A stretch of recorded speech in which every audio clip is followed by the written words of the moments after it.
How to avoid common pitfalls in a DIY divorce. Hi, I'm Tim Blankenship with Divorce661.com. Doing your own divorce might seem like a simple way to save money, but if you're not careful, small mistakes can turn into big delays. Let's talk about the most common pitfalls in a DIY divorce and how to avoid them.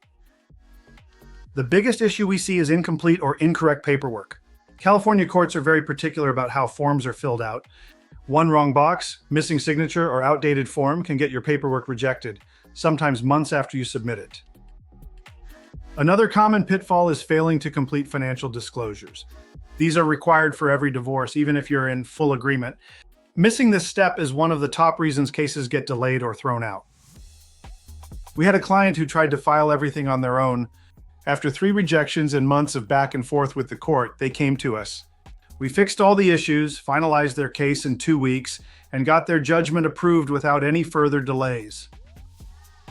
At Divorce 661, we help people who are starting fresh or who got stuck in the middle of a DIY divorce. We make sure every form is filled out correctly, deadlines are met, and nothing gets missed along the way.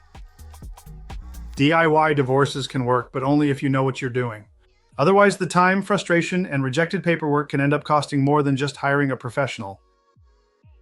If you started your divorce on your own and need help finishing it, or just want to avoid mistakes from the start, visit Divorce661.com for a free consultation. We'll help you get it done right the first time.